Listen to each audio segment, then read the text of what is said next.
यहाँ पर हम देखते हैं मरकुस की पुस्तक और उसका 6 से हमने 15 तक। और यहाँ पर हम देखते हैं भीड़,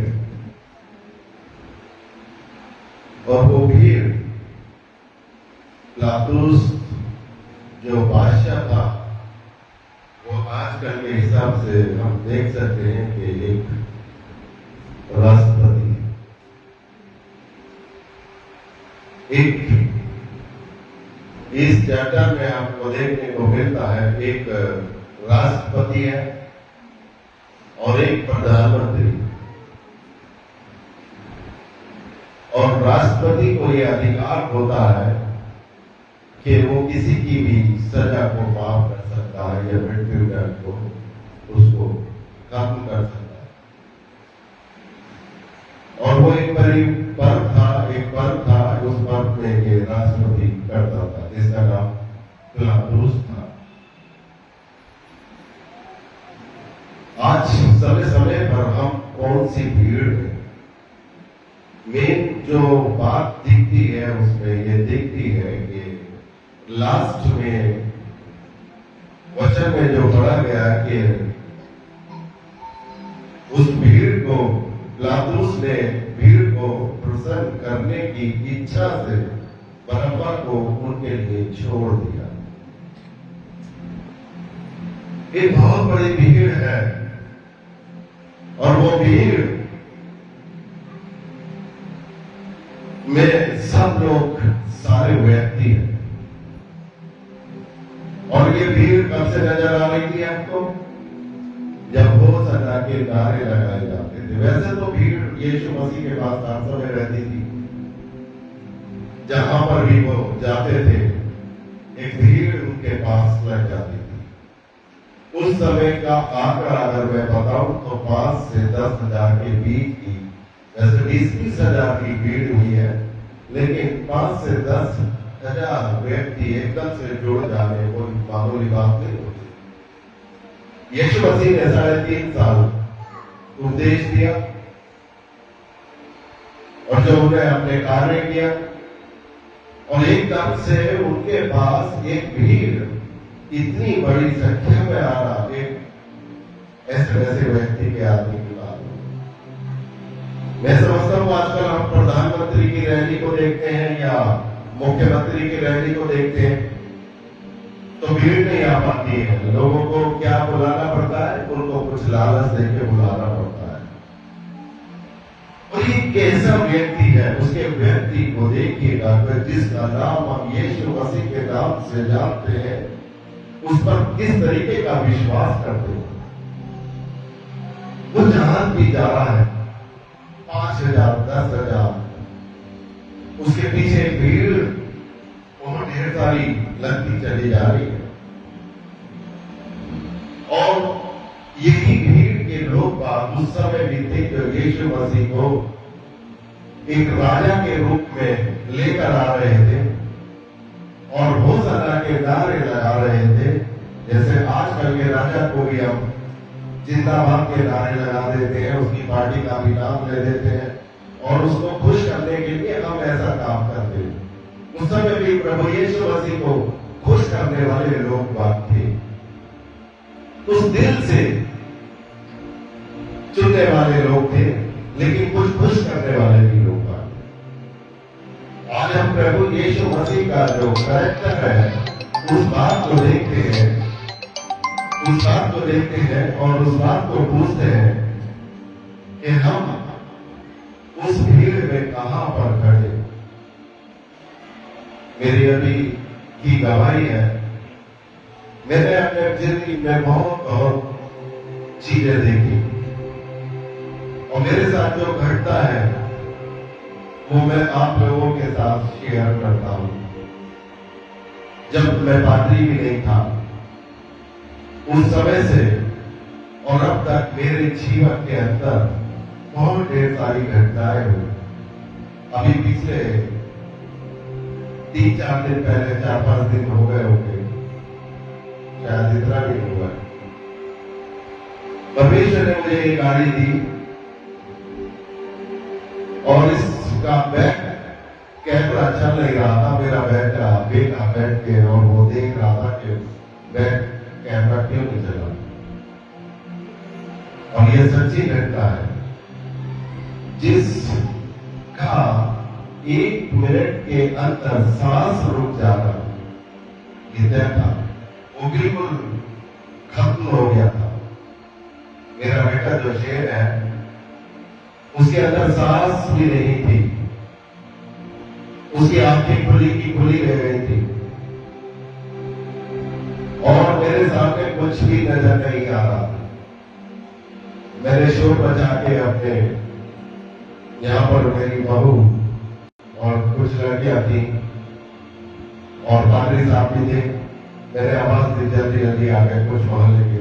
1 मिनट लग गया उसको निकालने, क्योंकि इसका पैर भी निकलने नहीं पा रहा था गाड़ी से बाहर। और बाहर ले जाके हमने हटाया, सीने पे हाथ रखा है और उसकी नब्ज को भी मैंने देखा तो कहीं से कुछ भी आवाज आ गया और कॉम्प्लेक्स हो गया। हमारी बेटी राखी भी घबरा के रोने लगी और हम मेरे पास कुछ नजर नहीं आता, सिर्फ परमेश्वर को याद करा, परमेश्वर तू अभी ऐसा नहीं कर सकता, परमेश्वर तू ऐसा नहीं कर सकता। वो मेरा हृदय जानता है कि मैं अपने परमेश्वर को कितना चाहता हूं, कितना प्यार करता हूं, उसके लिए मेरा क्या सैक्रिफाइस है, मैं लोगों के साथ क्या व्यवहार करता हूं, मेरे अंदर क्षमा की कितनी पावर है। उस चीज को अंकित भाई का फोन आ रहा है, जरा जवाब। मैं लोगों के लिए कितना चाहता हूं, बस सिर्फ यही शब्द थे। 1 मिनट के बाद पानी डाला है जिसके अंदर सांस चली गई हो, मुझसे सारी आवाज। वहां पर हम देखते हैं कि उसकी आंखें खुली और वो ऐसे देख रहा। परमेश्वर का सबसे पहले तो धन्यवाद हो कि उसने मेरे साथ, और ये सच्चा और एक अद्भुत चमत्कार है। और इन चमत्कारों को मैं शेयर आपके साथ इसलिए भी करता हूं कि आपका भी विश्वास इसी तरीके से होना चाहिए। हमारे अंदर जो विश्वास आ सकता है, वो विश्वास जब आ सकता है कि हम एक दूसरे को क्षमा करने के लिए। मरकुस की किताब में हम देखते हैं यीशु मसीह के पास एक राजा जो मृत्यु दंड को माफ करने का हक रखता है और उसने ये जान भी लिया कि इस व्यक्ति में, यीशु मसीह में कोई भी दोष नहीं है और वो दोष निर्दोष है। उसके मन की इच्छा है कि मैं इसको छोड़ दूं, लेकिन वो एक सहमति लेता है। उसके सामने एक भीड़ भी खड़ी हुई है।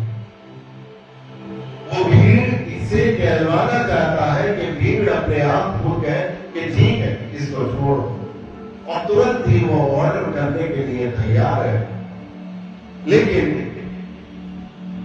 यहां पर हमको क्या देखते हैं, वो भीड़ कह रही है नहीं, बरअब्बा को छोड़ दो।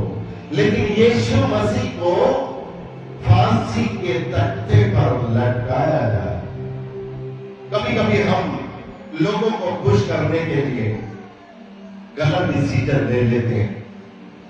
हमारा मन नहीं करता, हमारा अंदर से मन ये नहीं होता कि हम ऐसा ना करें। जैसा भी बताया कि मन तो था चर्च जाने का, लेकिन चर्च नहीं जा पाए, क्योंकि शैतान भी शुरू से हम सब लोगों के पास रहता है। अगर हम धार्मिक व्यक्ति बन जाते हैं तो आप ये ना सोचें कि हम धार्मिक व्यक्ति बन गए हैं तो शैतान हमारा कुछ नहीं बिगाड़ सकता। शैतान के पास डबल पावर आ जाती है। धार्मिक व्यक्ति के पास वो जाते जाता है, क्योंकि उसको बरगलाने की कोशिश करता है, उसको उसके रास्ते से हटाने की कोशिश करता है कि वो इस परिस्थिति से अलग हो जाए, इसके अंदर की धार्मिकता निकल जाए। यहाँ पर बहुत ढेर सारी भीड़ है और भीड़ ने ये कहा नहीं, यीशु मसीह को तो क्रूस पर चढ़ा दिया जाए। और वो भीड़ में से जो डाकू था, जो हत्यारा था, जो लूटपाट करता था, उसको छोड़ दिया जाए, जिसने कभी भी उस भीड़ का कुछ फायदा नहीं करा, उस भीड़ के लिए कभी भी उसने कोई बलिदान नहीं दिया। उस व्यक्ति को पूरी भीड़ ये कह रही है कि इसको हमारे खातिर छोड़ दो, हमारे लिए छोड़ दो। क्या हम सोच सकते हैं कि आज हम इस भीड़ के अंदर खड़े हुए सच मानिए, अपने प्रभु को दिल से मान के तो देखिएगा आपके अंदर कितने कितने बड़े चमत्कार। ये मेरी जिंदगी में चमत्कार, ये परमेश्वर ने कैसे अद्भुत चमत्कार मेरे लिए किए। क्या आपके लिए वो चमत्कार नहीं कर सकता? आपके लिए दया दृष्टि क्या उसकी अलग हो सकती है? परमेश्वर ने कहा कि मैं सबके लिए आया, छोटे के लिए, बड़े के लिए, धनवान के लिए, निर्धन के लिए, जितने भी, कोई भी उसने कोई पक्षपात नहीं किया। तो मेरी और आपकी स्तुति लेने वाला वही है। और ये डेफिनेट है कि वो सीख परिपिता परमेश्वर है, जिसको हम पिता के रूप में मानते हैं। वो बात अलग है। अभी मैं देख रहा था कि कल मैं आ रहा था, तो कल एक जगह बैठा हुआ था मैं, तो जानकी पांडे, वो प्रॉफिट जिनको कहते हैं विजेंद्र सिंह, चंडीगढ़ में वो ऐड कर रहा था। वो ऐड कर रहा था जो फिल्म सितारा, और मैं बर्थडे में आ रहा हूं सुपीरियर। उसको विजेंद्र सिंह को कहा कि सुपीरियर भविष्यवक्ता, हिंदी में बोल रहा हूं, सुपीरियर भविष्यवक्ता के बर्थडे को मनाने के लिए वो फिल्म सितारा आ रहा है चंडीगढ़ में। भीड़ की मैं बात बताता हूं, बहुत ढेर सारी भीड़ हमसे गफलत हो चुकी है, और भीड़ में हम कहां पे खड़ा हुए हमें देखने की जरूरत है। और वो भीड़ क्या कहती है कि ये भविष्यवक्ता है। यीशु मसीह और बाइबल के अंदर कहा है, यीशु मसीह के बाद कोई ना तो भविष्यवक्ता आएगा और उसके अलावा कोई उद्धार का रास्ता नहीं है। उसके फॉलोवर हो सकते हैं, उसको मानने वाले हो सकते हैं। ये कौन सी बड़ी भीड़ है जो एक भविष्यवक्ता अपने आप को बना देते हैं पापा कह के। पापा कहने का अधिकार सिर्फ प्रभु यीशु मसीह को है। इंसान अगर पापा अगर किसी इंसान को कह रहा है, तो हम कौन सी भीड़ में शामिल है? बार को हमारे खातिर छोड़ दिया जाए। आजकल देखा होगा आपने, ये ज्यादातर समाज में होता होगा, बाइबल से हटाने की कोशिश हमारे बीच में हटी जा रही। अगर हम उस राय में है, उस रास्ते पर खड़े हुए हैं, तो हमारे सामने क्या परेशानियां नहीं आएंगी? सबसे पहले तो फाइनेंस हमारे पास से चला जाएगा, पैसे की मौजूदगी हमसे गायब हो जाएगी। मैंने आपसे कितनी बार कहा, पैसे में खलबली हो जाएगी। परमेश्वर आपके पास नहीं है, आपको धनवान बनाने वाला परमेश्वर है। 3.5 लाख रुपए की गाड़ी थी, मुझे पता नहीं था कि कहां से आएगी, कैसे आएगी। ये गाड़ी परमेश्वर ने दी, मेरी जेब से इतनी पैसा नहीं निकला, लेकिन उस परमेश्वर ने जरिया निकाला कि इसको गाड़ी की जरूरत है। मैं सिर्फ प्रार्थना करता था। एक दिन मैं कह रहा था कि मेरा रहना भी नहीं जा पा रहा हूं इन दिनों में, क्योंकि मेरे पास गाड़ी भी नहीं है। परमेश्वर ने मेरी आवाज को सुना। शायद पिछले हफ्ते मनुष्य कह रहा था, परमेश्वर ने इतनी जल्दी सुन लिया, और उस पेमेंट की जो पेमेंट में दे भी नहीं सकता था, परमेश्वर ने लाके गाड़ी खड़ी कर। जब वो गाड़ी में मेरा लड़का बैठा था, तो कुछ लोगों ने कहा कि ये गाड़ी सही नहीं है। मैंने कहा अंधविश्वास में होते, कभी कभी परिस्थिति हमारी ऐसी बन जाती है। घर में अगर बहू आ जाए, तो वो बहू के कारण बोले, जब से ये बहू आई है, जब से हमारे घर की हालत। भीड़ है हम लोगों के अंदर, कितना विश्वास देखते हैं, कितनी क्षमा का आप देखते हैं। अगर हमारे अंदर क्षमा नहीं है तो हमारे अंदर यीशु मसीह का अनुग्रह और उससे मिलने वाली आशीष हमसे साथ दूर भाग। प्रभु यीशु मसीह आपसे ये नहीं कहता कि आप और ढेर सारी बातें करो, आप लोगों के लिए प्रार्थना करो। हाथ को बंद कमरे में उसने बोला है। उस भीड़ के लिए शैतान चप्पे चप्पे पे आपके साथ खड़ा हुआ है। अगर आप बाइबल को उठाते हैं, शैतान आपके दिमाग में एकदम मर जाता है। वो आपसे गलत गलत काम कराने लगता है, लोगों के बारे में गलत गलत सोच विचार लाने लगता है। क्यों? क्योंकि ये धार्मिकता के रास्ते पर ना जाए। परमेश्वर मेरे और आपका कोई अलग से परमेश्वर नहीं है, वो कोई इंसान नहीं है। मैं और आप कोई देवी देवता के रूप में उसको नहीं मानते। मैं आज कहता हूं वो आज सुनता है, मैं जो कल कहूंगा वो कल सुन लेगा। वो कोई मरा हुआ इंसान नहीं है, वो जीवित पिता परमेश्वर इसलिए बोलते हैं, जीवित इसलिए बोलते हैं क्योंकि वो मेरी और आपकी बातों को बंद कोठरी में भी सुनता है। जब वो मेरे साथ ऐसा कर सकता है तो आपके साथ क्या नहीं करेगा। अगर हम इफ्सियों की किताब और उसका 4:32 अगर हम देखते हैं तो एक धनवान खोलने की जरूरत नहीं है, बेटा पढ़ो पर एक धनवान को देखते हैं, राजा को देखते हैं जो उसी इलाके के छोटे छोटे कबीले के राजा हुआ करते थे। तो उसका बहुत ही बड़ा कर्जा हो गया था और 10 लाख, आज के हिसाब से बात तो 10 लाख कर्ज हो चुका था। और जिससे उसने कर्ज लिया था, उसने कहा जब वो हिसाब लेने के लिए बैठा कि भाई आज सबसे अपना हिसाब लेता हूं, तो उसके ऊपर बहुत बड़ा अमाउंट था, बहुत बड़ा पैसा था।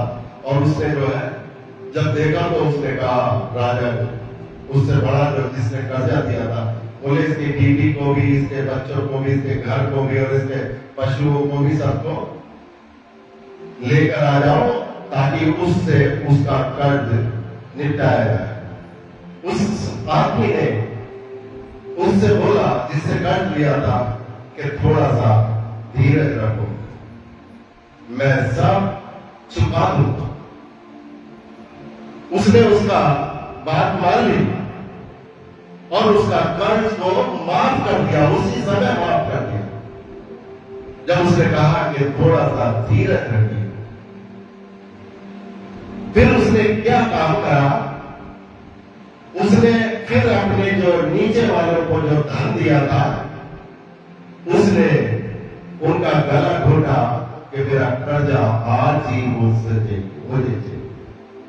उसने बहुत ढेर सारी अत्याचार करे, बहुत ढेर सारे लोगों को सताया, किसी को जेल की हवालात में पहुंचा दिया कि इसने मेरा कर्जा नहीं चुकाया।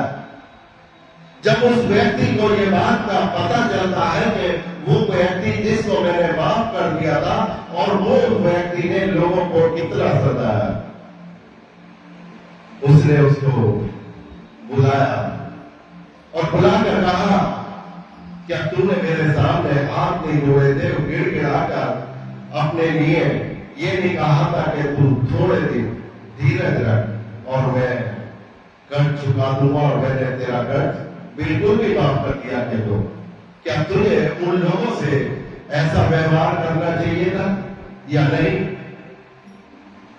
और वो आदमी को मृत्यु दंड की सजा दी गई। परमेश्वर मुझे और आपको बचाने के लिए बहुत ढेर सारी चीजें को करता है,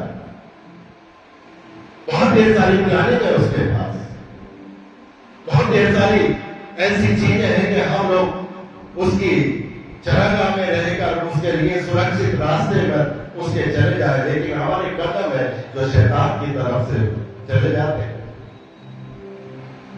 मैं हॉस्पिटल में बैठा हुआ था, भाई मनोज बोले भाई साहब मैंने अपने भाई साहब को मोबाइल दे दिया कि लोग कलीसिया कितनी प्रकार की है। तो मनोज भाई, कलीसिया 4000 प्रकार की कलीसिया है। सब कहते हैं हम बहुत अच्छे वाले क्रिश्चियंस हैं, बहुत ढेर सारे क्रिश्चियन, 4000 संस्थाएं हैं। वो अपने आप को विश्वासी भी कहते हैं। और पेंटिकॉस्टल जो मेन थी वो मेथोडिस्ट थी, रोमन कैथोलिक थी और सीएनआई थी, सेवेंथ। उसके बाद पेंटिकॉस्टल आया। पेंटिकॉस्टल ने जो फिर उनकी संख्या हजारों में बढ़ डाली, क्योंकि एक पेंटिकॉस्टल से वाले से नहीं बढ़ रही तो दूसरे में चला गया, दूसरे में बैठ गया। सब विश्वासी है, यीशु मसीह को जानते हैं, बाइबल यही है, उनके पास कोई डुप्लीकेट बाइबल नहीं है। लेकिन उनके अंदर की जो कलीसिया है वो सड़ी हुई है। उनके पास कोई भी क्षमादान नहीं है, उनके पास कोई भी ऐसी चीज नहीं है जो प्रभु यीशु मसीह ने क्रूस पर जाने से पहले उनको सबक सिखाया था। यीशु मसीह हमारे सबके लिए आया और वो एक उद्धार का रास्ता खोल के चला गया, लेकिन हमें एक फैशन में चलने की आदत बन चुकी है कि देखो फलाना भविष्यवक्ता ऐसा कर रहा है, फलाने भविष्यवक्ता के पास ये लोग, इतनी भीड़ है, भीड़ बहुत है भाई। यीशु मसीह के पास जमाने से भीड़ है, भीड़ की कमी कमी नहीं है। तमाशा देखते हैं कि अगर यहाँ पर गेट के सामने कुछ भी वारदात होने लगे तो भीड़ एकदम जमा हो जाएगी, भीड़ की कमी कहीं पर नहीं है। लेकिन इस भीड़ में स्वतंत्रता सेनानी कितने हैं देखना ये होता है। उस भीड़ में यीशु मसीह के फॉलोअर कितने हैं, यीशु मसीह को अपनाना चाहते हैं, उसके जीवन से जो कैरेक्टर लिया जाता है, जिसका लिया जाता है। बड़े बड़े प्रचार करने से कोई यीशु मसीह का अनुयायी नहीं हो जाता, क्रिश्चियंस नहीं हो जाते। लोगों के घरों में बाइबल होने से कोई ईसाई नहीं बन जाता, जब तक उसकी थीम के जो यीशु मसीह की थीम थी, जो सपना था, जो साकार करने के लिए इस पृथ्वी पर यहाँ पर आया था, वो सपना पूरा ना हो।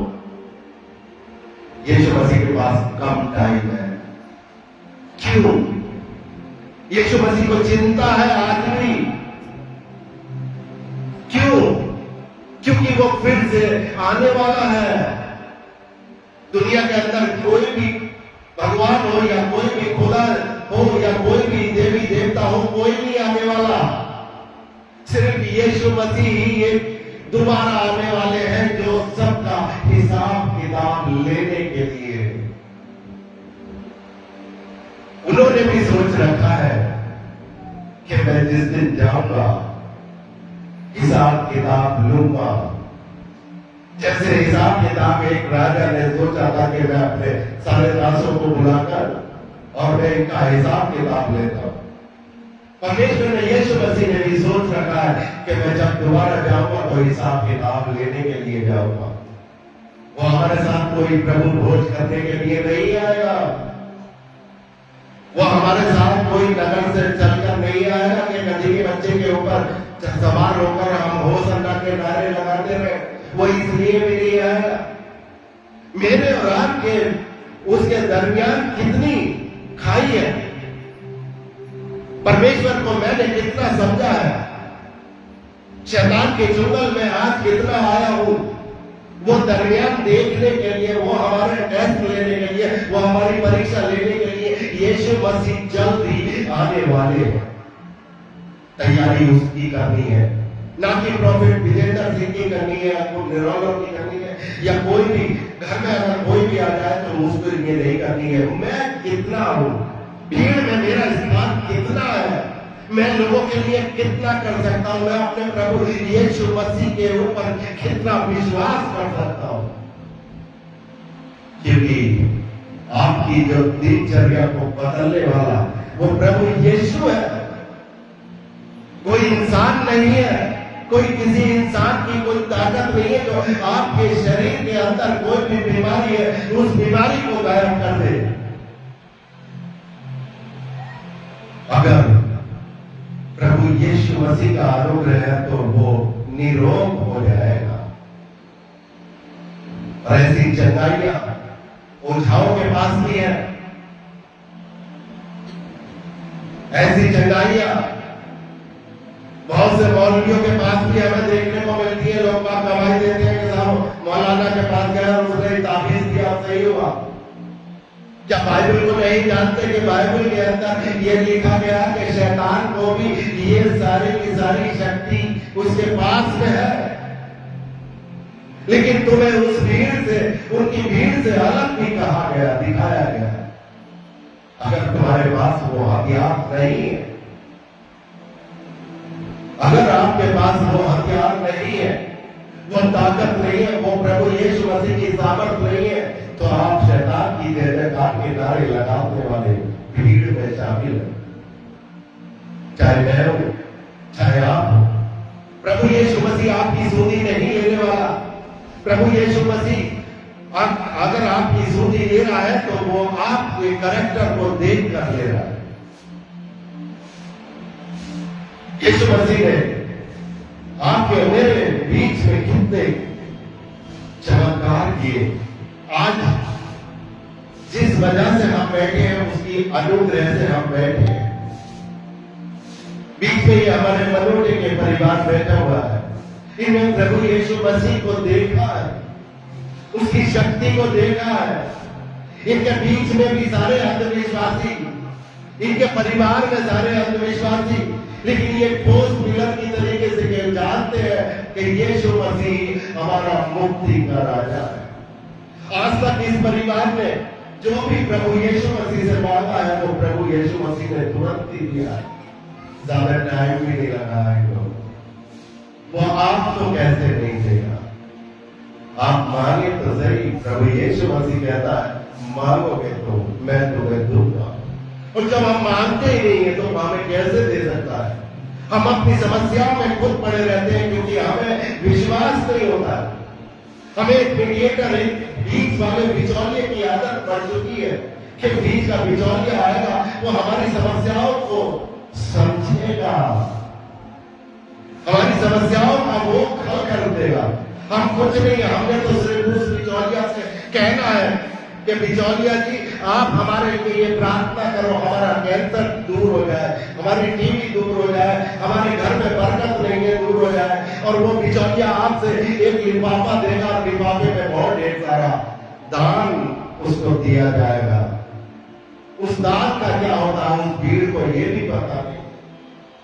उस दान का किस तरीके से उपयोग होता है उस भीड़ को ये भी पता नहीं है।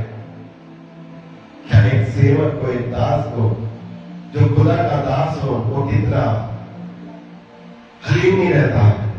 क्या उसको किसी बॉडीगार्ड की जरूरत पड़ सकती है? जिसके पास परमेश्वर है, जिसका बॉडीगार्ड इतना तगड़ा है, सारे सीसी कैमरे भी फेल है, आपको कोई भी परेशानी आने से पहले वो प्रभु यीशु मसीह आपको ऐसे उठा लेता है। क्या उस खुदा के दास को बॉडीगार्डों की जरूरत पड़ सकती है? बॉडीगार्ड लेकर वो ही चलते हैं जिनके ऊपर परमेश्वर का भी भरोसा नहीं है, और वो भीड़ में चमत्कार दिखाते दिखाते उस भीड़ को गफलत में करते हैं कि ये भीड़ मैं जैसा कहता हूं वैसा हो जाता है। शैतान ने भी जैसा कहा था वैसा हो चुका, लेकिन प्रभु यीशु मसीह के अनुग्रह से जैसा हम सोचते हैं वैसा हो जाता है। सोच के तो देखिए, विश्वास को तो देखिए, उसके विश्वास को देखिएगा, उसके मजबूती को देखिएगा।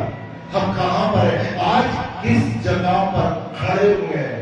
भीड़, उस भीड़ में हमारी कौन सी गिनती है? उस भीड़ में हमारी कोई कार्यशैली है या नहीं है? प्रभु यीशु मसीह की वो बात हमें पता चल चुकी है कि वो अब दोबारा आने वाला है और वो दोबारा आकर हमसे हिसाब मांगेगा। जैसे उस राजा ने कहा था, क्या मेरा टाइम हो चुका, मैं हिसाब मांगू। हम सबसे हिसाब लिया है, उस हिसाब की हमें कहीं पर भी चिंता ही नहीं, उस हिसाब किताब का हमें कुछ पता ही नहीं है। एक एक दिन का, एक एक समय का हिसाब देना होगा। आदमी ये सोचता है कि अभी थोड़े दिन गुंडागर्दी कर लो, चलो अपनी लाइफ को ऐसे अपनी तरीके से जी लेते हैं, फिर बाद में बहुत ढेर सारा टाइम होगा जब हम चारपाई पे बड़े हो जाएंगे, चारपाई पे जब चले जाएंगे तो हमें काम ही क्या होगा? हमारा तो यही काम होगा कि बस ऊपर वाले को देखते रहेंगे, बाइबल को देखते रहेंगे, क्योंकि बाइबल भी नहीं पढ़ी जाने की है। उस आखिरी समय का माहौल क्या होगा हमारे पास, वो आखिरी लम्हा क्या होगा?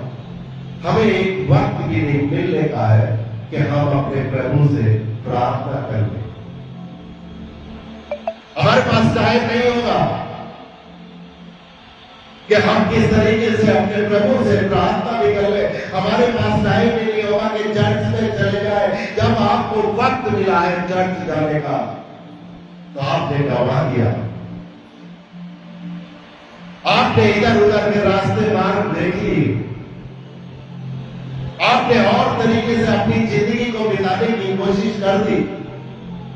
उस प्रभु यीशु मसीह को भूल गए, उस प्रभु यीशु मसीह का कैरेक्टर भूल गए,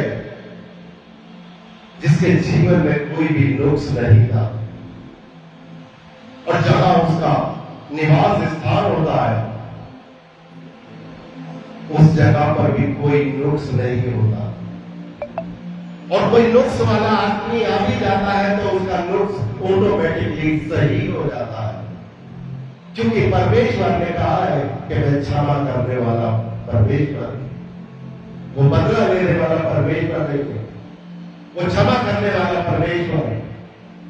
हमारा आपसे कितना अपने प्रभु को जानते हैं, प्रभु को प्यार करते हैं, उस प्रभु को हम कितने लम्हे तक देखते रहते हैं। अभी चर्च से निकलेंगे, चले जाएंगे, अपनी दुनिया में अलग हो जाएंगे। आज जहां पर लोगों की भीड़ नहीं होनी चाहिए वहां पे लोगों की भीड़ है, क्योंकि आज का चकाचौंध है। वो कटोरे पर जाकर शैतान ने यीशु मसीह की परीक्षा दी थी और यीशु मसीह से कहा था कि तुम मुझको चुप कर प्रणाम कर ले तो ये सारी चमक धमक मैं सब तुझे दे दूंगा।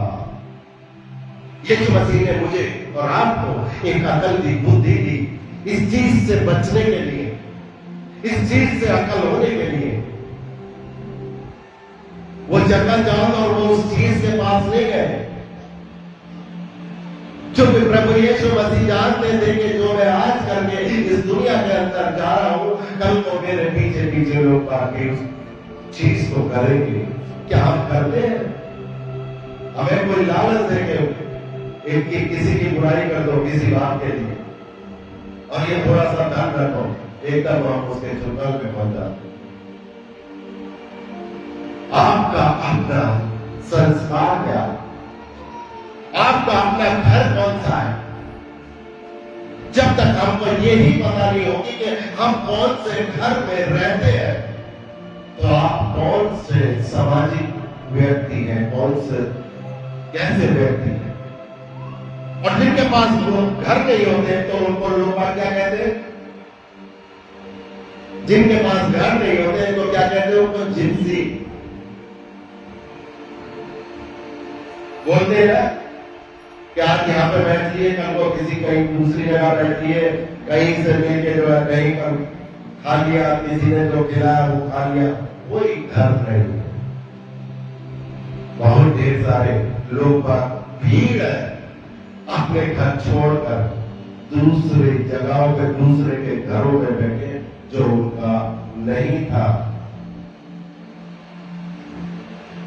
यीशु मसीह के फॉलोअर थे, उनके बाप दादों के जमाने से यीशु मसीह को ग्रहण कर लिया था, लेकिन फिर कुछ समय ऐसा आया कि शैतान ने पकड़ लिया और रास्ते चुन लिए और वो वहां पर चले गए। आपका स्थान घर के अलावा ये भी है, जो आपका घर है, जो खुदा का मंदिर बोलते हैं, परमेश्वर का घर बोलते हैं, वो आपका घर स्थान है। और जो इस स्थान में बैठा है वो बहुत भाग्यशाली है। बहुत ढेर सारे आदमियों को देखो, करोड़पतियों को देखो, अरबपतियों को देखो, उनके पास चर्च नाम की चीज नहीं है, चर्च नहीं है। क्यों? परमेश्वर की आज्ञा से वो दूर रहते हैं। उनके पास पैसे की कोई कमी नहीं, उनके पास कोई भी चीज नहीं है, लेकिन जो परमेश्वर का झंडा, जो परमेश्वर का घर है, वो निकल चुके हैं। ये खुदा की लानत नहीं है तो और क्या है? परमेश्वर ने उनसे प्यार किया था, परमेश्वर ने उनसे सोचा था कि ये मेरे घर में और मेरी संतान होने का उसने पहले से ही हमें शपथ पत्र दी है। लेकिन उस शपथ पत्र को, उस वसीयतनामे को हम भूल चुके हैं। हम परमेश्वर की संतान मानते हैं, हम कहां पर चले जाते हैं? शैतान की संतान होने का दावा करते हैं। जब परमेश्वर ने लिखा है कि मेरे बाद कोई भविष्यवक्ता इस पृथ्वी पर नहीं आएगा, बाइबल में साफ लिखा हुआ है। फिर भी आज हम देखते, नकली में मैं देख रहा था, एक भविष्यवक्ता दिल्ली से आया, उसने विजय टाइटलर जी का नाम आपने सुना होगा, स्कूल वाले, उनको भविष्यवक्ता बना दिया। अगर ये चीज अगर इस पृथ्वी पर हम अपने सामने ही देखने लगते हैं तो समझो यीशु मसीह का आना जल्दी ही हो चुका है। लड़ाइयों की भी बात हम देखते हैं, एक देश दूसरे देश पर जो हावी हो रहे हैं, वो भी हमारे लिए कोई अजनबी बात नहीं। जब इतना सब कुछ हम देखते हैं तो अपने जीवन में क्या सुधार लाने की जरूरत नहीं? हम आज भी जो कल थे कि आज हम बीमार है, हम बीमारी के लिए दुआ कर दो, हमें ये है तो इस चीज के लिए दुआ कर दो, हमने ये चीज वहां पर देखी है, हमने ऐसा चीज वहां पर देखी है।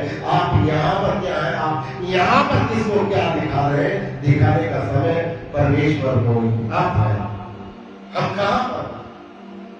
बहुत दिन से मैं कह रहा था कि मेंबरशिप के बारे में, क्योंकि आपका कोई घर नहीं है, 2-3 परिवारों में सिर्फ घर है। मेंबरशिप फॉर्म किसी ने नहीं लिए, किसी का घर ही नहीं है। घर अगर होते तो आप उस घर के पूरे कागजात आप अपने पास में रखते। आपके पास कुछ भी नहीं है, आप जीरो है उस भीड़ के अंदर जो यीशु मसीह की खिलाफत की थी, यीशु मसीह के खिलाफ थे। और आप साबित क्या करना चाहते हैं कि हम यीशु मसीह के अनुग्रह के वासी हैं, हम धार्मिक हैं? नहीं, धार्मिक नहीं। हमारे शरीर के अंदर से जो बदबू आ रही है, जो सड़ान आ रही है, वो शैतान ने हमको कब्जा कर रखा है। सोचने की जरूरत नहीं है। परमेश्वर के पास आने से सब चीज बदल जाती है। अच्छे बच्चे गाने गाते हैं, आप गाना सुनते हैं और फिर निकल जाते हैं। उस गाने का हर एक बोल हमारी जिंदगी पर लागू होता है। एक बोल अगर हम सुने तो जैसे बाइबल का एक शब्द हमारी जिंदगी का कैरेक्टर को बदल देता है, हमारे शरीर को बदल देता है, वैसे गाने भी इसी प्रकार हमारे कैरेक्टर को बदल देते। चर्चों में गाने गाते हैं लोग, गाने गाने चाहिए, दाऊद ने भी गाए थे, लेकिन लोगों ने रिवाज बना दिया चर्चों में डांस ही और चालू हो गया। चर्चों में कभी डांस नहीं हुआ। चर्चों में गाने गाते हैं, बीड़ा बजाई जाती है, तबले बजाए जाते हैं, ढोलक बजाई जाती है, लेकिन ठुमके नहीं लगाए जाते। चर्च को, उस प्रभु के मंदिर को घृणित करना होता है अगर हम ऐसा करते। इसलिए परमेश्वर के अनुग्रह में चलकर हम कुछ पा सकते हैं। अगर आज प्रभु हमारे पास में नहीं है तो हम ये सोचिएगा हमारा भीड़ में शामिल होने का कोई फायदा ही नहीं, चर्च में आने का कोई फायदा ही नहीं है। सिर्फ वो भीड़ को मान के चल रहे हैं कि किसी भीड़ में हम शामिल हो जाते हैं और जब भीड़ से निकल गए तो वो भीड़ से अलग हो गए। हमारा जब तक आधार कार्ड इस दुनिया के अंदर, जो हम भारत के अंदर रहते हैं, भारत में कुछ आधार कार्ड बना रखे, पैन कार्ड बना रखा है, उस आधार कार्ड से आपको यहाँ पर हसनपुर की नागरिकता दी जाती है, हसनपुर के निवासी आप कहे जाते हैं। आपके पास आधार कार्ड नहीं है तो कोई यहाँ निवासी आपको समझ लेगा?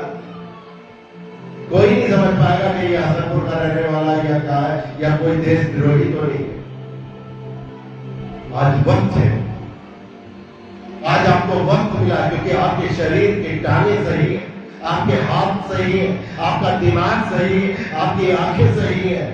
आज वक्त है उस प्रभु को जानने की, आज वक्त है उस प्रभु को पास जाने की। आपने जिंदगी में कितने भी पाप किए होंगे, आपने जिंदगी में कितने भी अत्याचार करे होंगे, आज वक्त है उस क्षमा को प्राप्त करने की जो प्रभु आपको क्षमा करना चाहता है। लेकिन आप क्षमा नहीं होना चाहते और उस चमक में जाना चाहते हैं। हम उस जगह पर पहुंचना चाहते हैं जहां पर अंधकार ही अंधकार है। हम लोगों के फैसले खुद करने लगते हैं कि वो दोषी है। वो दोष देने वाला तो खुद पिता परमेश्वर है, उसके अलावा किसी को भी आज्ञा नहीं मिली कि हम एक दूसरे के लिए कहें कि ये दोषी है। उसको नसीहत दे सकते हैं, उसको ये कह सकते हैं कि हमारे प्रभु को ये चीज अच्छी नहीं लगती है, लेकिन हम उसको दोषी करार नहीं पा सकते। आज वक्त है मुझे और आपको ये समझने की कि प्रभु यीशु मसीह हमारे बीच में कब आ जाए हम कुछ नहीं कह सकते, क्योंकि आसार जो दिए थे, जो चिन्ह दिए थे, उन चिन्हों के बीच में हम मौजूद हैं, देख रहे हैं। आज अपने आप को सुधारने की जरूरत है, बजाय दूसरे को सुधारें, दूसरे के अंदर गलतियां निकालें।